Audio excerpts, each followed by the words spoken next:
Alpine trencher. Basically, we'll start off with, you need to make sure you check the fuel first. You used to do things in steps that way like you do. Go by your manual. Make sure you got at least, it needs to be 3/4 on the tank, which is right about in here. You don't want to fill it all the way up because it will splash out in transit. Back on the back is where you check your oil out where this gray dipstick's at. Yep. Make sure you check your oil, needs to be right there to the lip. Over in here, you got your pull cord assembly. Always check it. Go ahead and pull it out all the way till it extends all the way out. Sometimes I even look down in here to make sure there's no burrs where it's going to break on a customer when they're pulling it. Over here's your air filter assembly. We'll go ahead and check it while we're over here.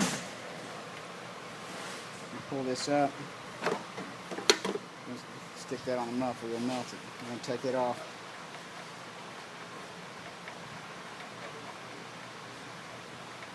I usually kind of tuck these things into each other. Just set them out of the way so you don't lose your nuts and the cover.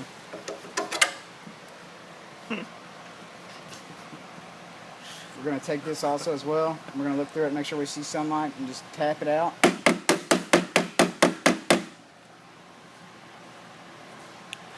Make sure your rubber grommets is good on the top of this thing. If you don't, water can get into the air filter or down to the air filter assembly, down to the carburetor, and this engine will end up not wanting to start next time. There's also a rubber ring when you're checking these filters can come out. Sometimes it'll stick to the bottom of the filter and it'll drop out without looking. Make sure you get this in there also. This is going to help keep some of that dirt and water out of the carburetor. And now that we've checked those to make sure they're clean, we'll assemble this back together.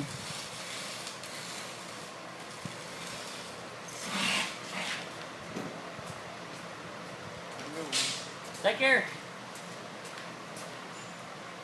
Take your wing nuts. Take them back on as well. Go ahead and start with the first one. Tighten that down.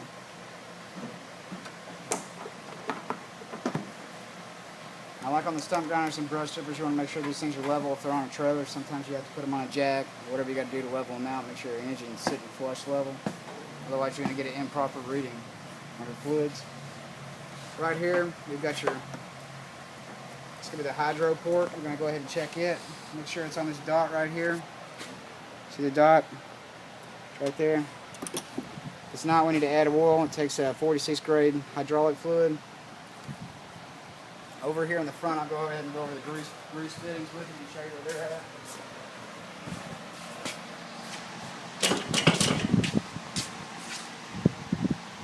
You've got one over here on the side. Sometimes you have to clean it out with a screwdriver or a pick.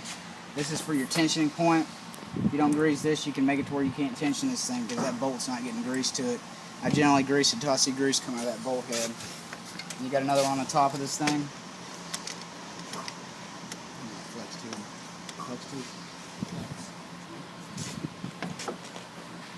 You're going to grease it right here on the top. And you're also going to have a fitting down the bottom.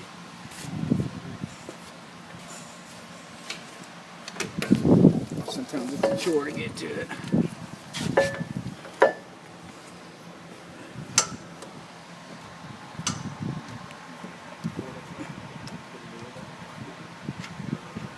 Grease both of these fittings, all three of those.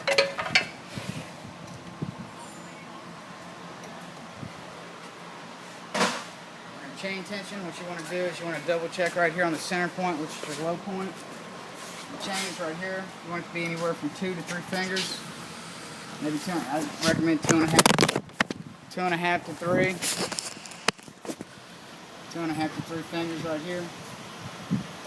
Also, another thing you want to do is when you're spinning this thing, you want to make sure your roller is moving. Make sure it's not seized up. You want movement in there. If the roller seizes up, basically end up wearing a flat spot from this thing wearing on, and it's going to throw your chain tension off. It's going to end up throwing a chain off on a customer. So you want to make sure that's moving around good.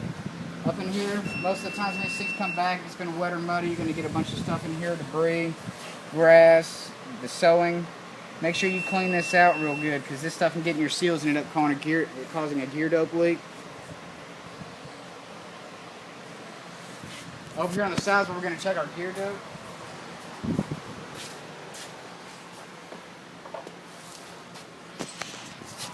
11/16 socket to get in there. You take that out. It's the only way I recommend doing. Pulling the bolt head out. Just gonna loosen this. This thing doesn't get dope in it. It's not going to be lubricated, and what can happen is you can end up tearing the gearbox up, so it's very important to check this.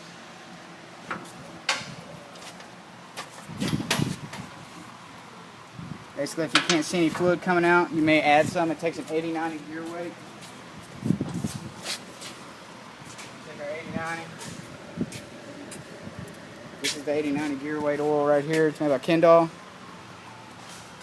We also have other stuff made by Kendall here, so you want to make sure it says special limited slip gear lubricant. We're going to take that and put it in the port. I'm going to squeeze it in there until it starts coming out.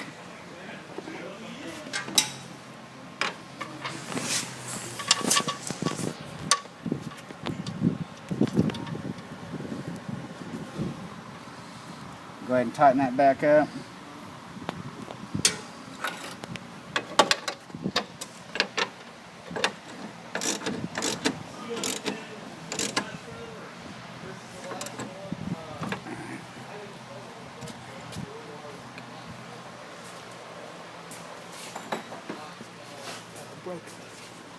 Check the gear oil on this, or check your belts on this machine. Just going to pull this outer housing off right here.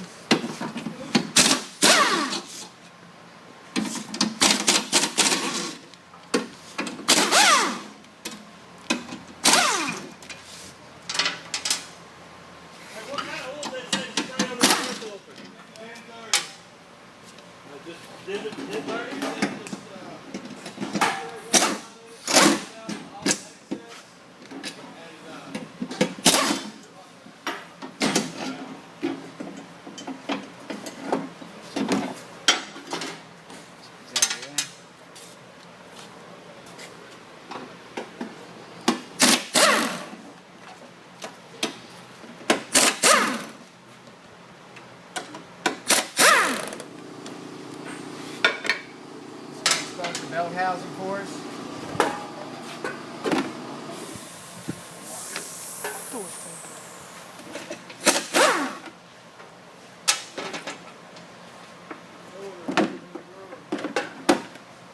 Pull this off to expose your belts. Check your belts for wear and burn marks or cracks and crevices, stuff like that. These look good. What I want to check these, make sure they're tight when they're. Bring these up, both of these are tight. Slide all this stuff back together.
Let's move all these back up here.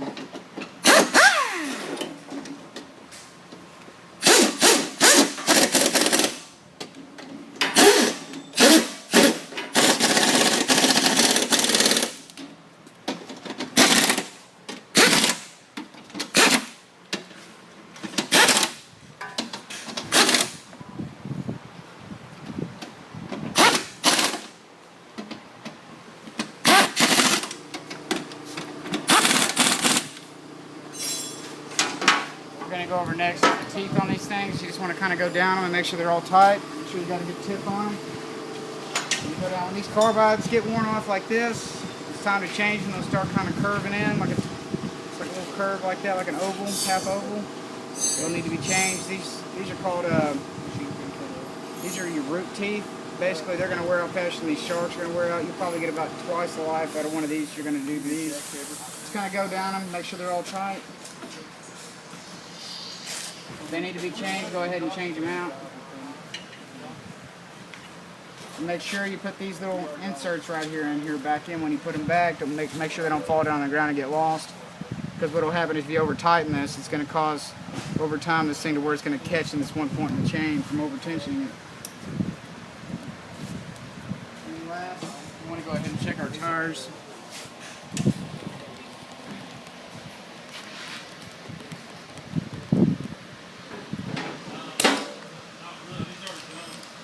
Should be about 35 in the rear.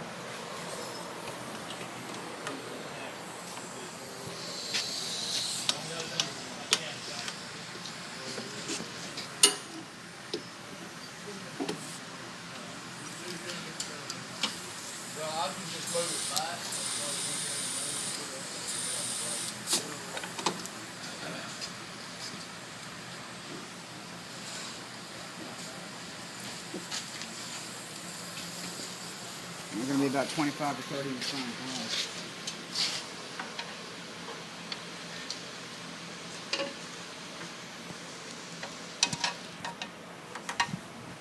Sometimes you end up having to spin the tire to get to it.